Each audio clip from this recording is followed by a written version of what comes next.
কাবার চারুকিনার দিয়ে যে আপনারা তোয়াফ করেন, আরো সে চারুকিনার তোয়াফ করেন। আর সেখানে গিয়ে কাবার দিকে তাকিয়ে আপনি যেইটা চান আল্লাহ আপনাকে সেইটা দেয়। কাবাগর কয়বার নির্মাণ, পুনর্নির্মাণ, মেরামত করা হয়েছে। সাইয়েদেনা ইব্রাহিম আলাইহিসসালামকে আল্লাহ বলে দিয়েছেন না এ আয়াতে, লে ইব্রাহিমা, ইব্রাহিমকে আমি বলেছিলাম যে তুমি দুনিয়ার মানুষদেরকে বলে দাও তারা যেন নির্ধারিত দিনে নির্ধারিত মাসে একবার এই বাইতুল্লাহ হজ করার জন্য আসে। মিনকুল্লে ফাজ্জিন, আমি বিশ্বের প্রত্যন্ত অঞ্চল থেকে তারা যেন, এখন ইব্রাহিম আলাইহিসসালাম থেকে আমরা দেখি, আর ইব্রাহিম আলাইহিসসালাম তার পুত্র ইসমাইলকে নিয়ে এই কাবাঘর, ইব্রাহিমুল কাওয়াইদা মিনাল বাইতি ওয়া ইসমাইল, পিতা পুত্র মিলে কাবা প্রথম তৈরি করেছিলেন ফেরেশতারা। ঠিক আল্লাহ পাকের আরশে আজিম যেখানে, আরশে আজিমের ঠিক নিচে বরাবর সাততবক আসমানের উপরে ফেরেশতাদের মসজিদ বাইতুল মামুর, বাইতুল মামুরের ঠিক সোজা নিচে জমিনের মাঝখান, nerve centre of the world, দুনিয়ার নাবি। কোরআন যেটাকে বলেছে উম্মুল কোরআন, তাইলে আরশের ছায়া পড়েছে বাইতুল মামুরে। বাইতুল মামুরের ছায়া জমিনে যেখানে পড়েছে সেখানেই জিবরাইলের নেতৃত্বে ফেরেশতারা প্রথম কাবাঘরটা তৈরি করেছে। আদম আলাইহিসসালাম দুনিয়াতে এসে এটাকে সংস্কার করেছেন, পুনর্নির্মাণ, রিকনস্ট্রাকশন। আদমের পরে সাইয়েদেনা নূহ আলাইহিসসালামের জমানার মহাপ্লাবন, সেই মহাপ্লাবনের পানির দাপটে, স্রোতে, পানির পিটুনিতে, ঢেউয়ে এটার ভিটিভিটি কিছু ছিল, কিছু বিচ্যুত হয়ে গেছে জায়গা থেকে, দেওয়াল এগুলো ভেঙে গেছে। তখন নূহ আলাইহিসসালাম তুফানের পরে এই কাবাঘর আবার পুনর্নির্মাণ করলেন। নূহ আলাইহিসসালামের এই নির্মাণের পরে ইব্রাহিম আলাইহিসসালাম এই জমানায় এসে কাবাঘর আবার কালের আবর্তন বিবর্তনে, সময়ের দীর্ঘসূত্রিতায় আবার এই ভিত্তিটা কিন্তু ঠিক আছে, এটা একবারও ভাঙে নাই। কারণ ভিত্তি কিসের নিচে? তাইলে আপনারা শুধু বাইতুল মামুর না, আরশ তাহলে কাবার চারুকিনার দিয়ে যে আপনারা তোয়াফ করেন, আরশের চারুকিনার তোয়াফ করেন। আর সেখানে গিয়ে কাবার দিকে তাকিয়ে আপনি যেইটা চান আল্লাহ আপনাকে সেইটা দেয়। কাবার দিকে তাকিয়ে আপনি যেইটা বলেন আল্লাহ সেইটা আপনাকে দান করেন। দুনিয়াতে এমন একটা জায়গা, ইসমাইল আলাইহিসসালামকে আল্লাহ পাকের নির্দেশে ইব্রাহিম কাবা সেখানে রেখে আসলেন। আপনারা জানেন, মনে করাই দেই, ইসমাইল আলাইহিসসালাম ইব্রাহিমের দুই পুত্র, এক পুত্র ছোট বিবি হাজার, যাকে আমরা হাজেরা নামে, ছোট বিবির ঘরে প্রথম ছেলে। তখন ইব্রাহিম আলাইহিসসালামের বয়স 87 বছর। 87 বছরে ছোট বেগমের ঘরে মা হাজারের গর্ভে ইসমাইল জন্মগ্রহণ করলেন। ঠিক তারপরে ইব্রাহিমের বয়স যখন 100 বছর, তখন বড় বিবি, বড় রানী, বড় আম্মা সারা, তার গর্ভে আরেকটা পুত্র সন্তান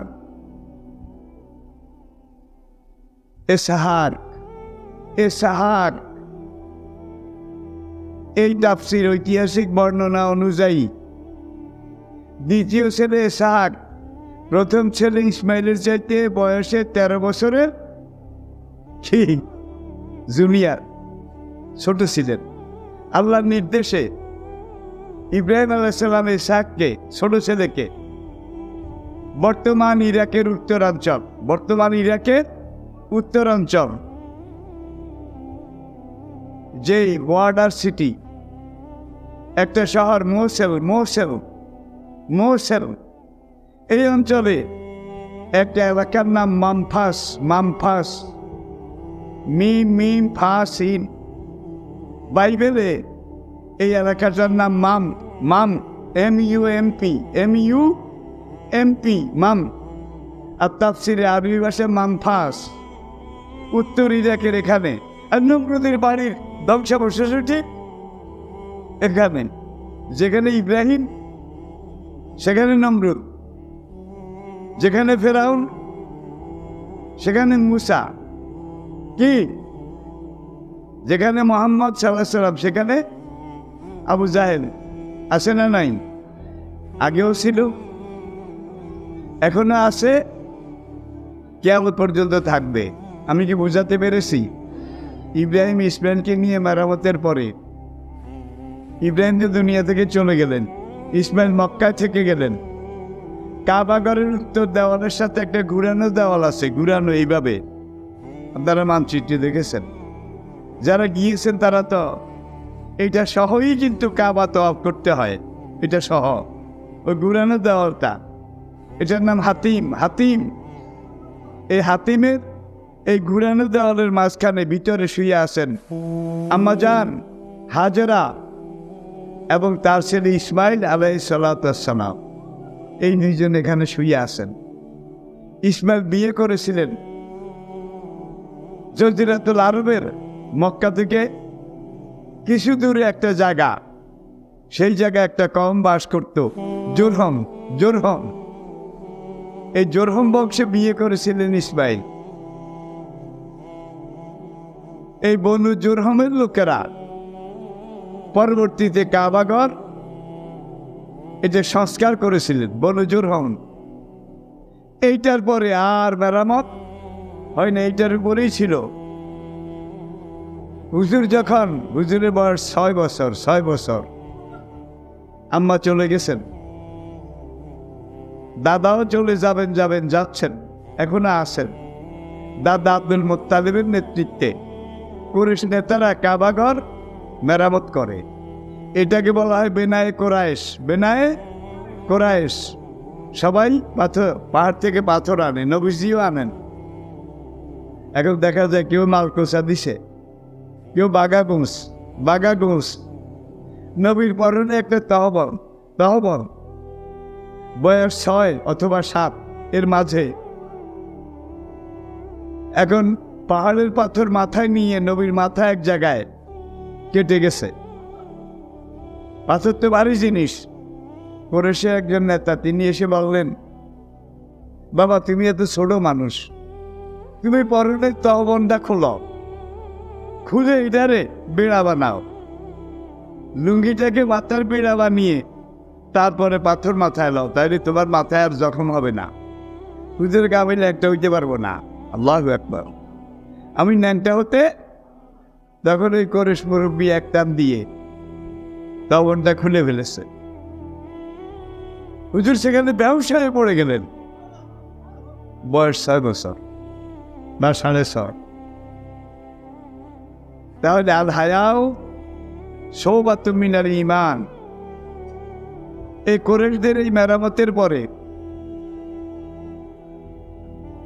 ইয়াজিদ যখন মুসলিম দুনিয়ার বাদশাহ, হযরত আব্দুল্লাহ ইবনে জুবায়ের রাদিয়াল্লাহু তাআলা আনহু, তিনি যখন ইয়াজিদের বিরুদ্ধে বিদ্রোহ করলেন, আর মক্কার বিপুল সংখ্যক লোক তার পাশে সহযোগিতার জন্য আসলো, আমরা ইয়াজিদের রাজত্ব মানি না, আপনি আমাদের আমির হিসাবে দায়িত্ব গ্রহণ করুন। আব্দুল্লাহ ইবনে জুবায়ের রাদিয়াল্লাহু তাআলা আনহুকে কাবার সেখানে শুলি দিয়ে মেরেছিল। আবু বকরের মেয়ে আসমা রাদিয়াল্লাহু তাআলা আনহা, তার গর্ভজাত সন্তান।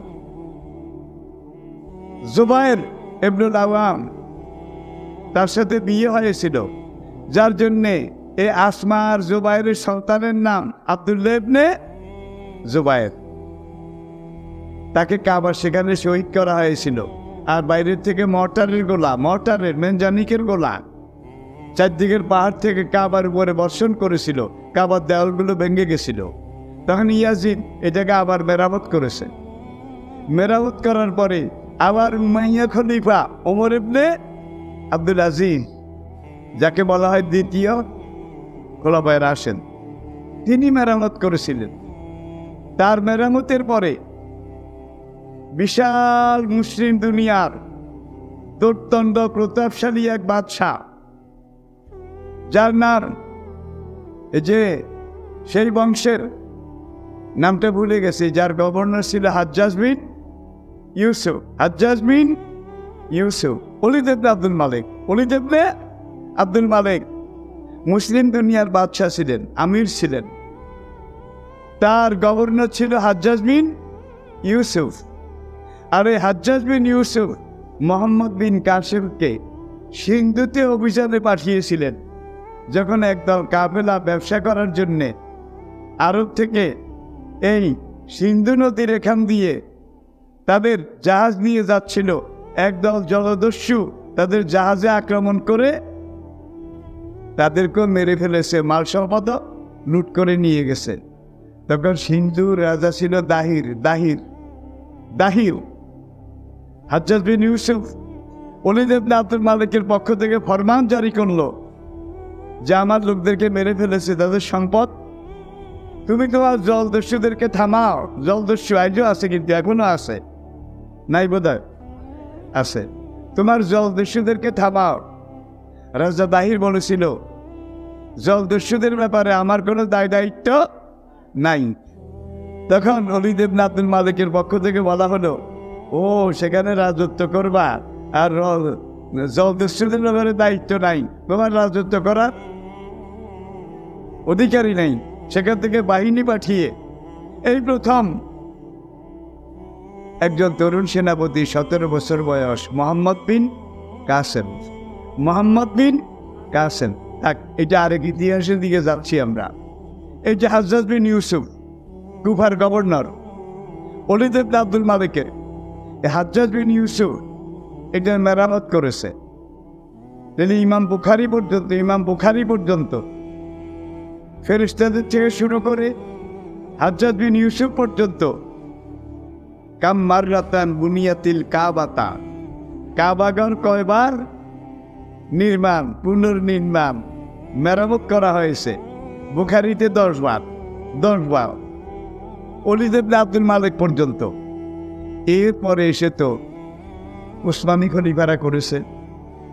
80 দশকেও আমরা যখন কাবায় গেছি, মসজিদগুলো ছিল উসমানী খেলাফতের আমলের। এরপরে সৌদি আরবের বাদশাহ যারা ছিলেন, বাদশাহ ফয়সল থেকে শুরু করে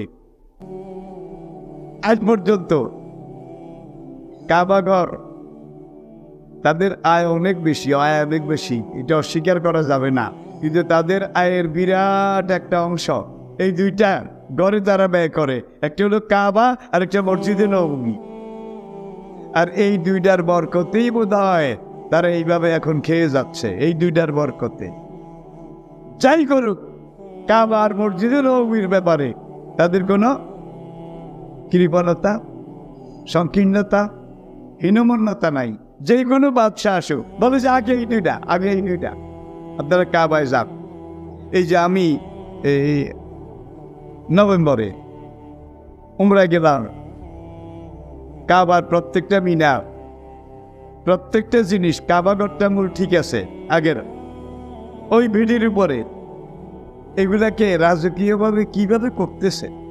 মদিনায় যখন গেলাম, হায় রে, কেরেন মসজিদে নববী কি সোনা দিয়ে মোড়ানো, কিভাবে তারা এগুলার সেবা শুশ্রূষা তদারকি করতেছে।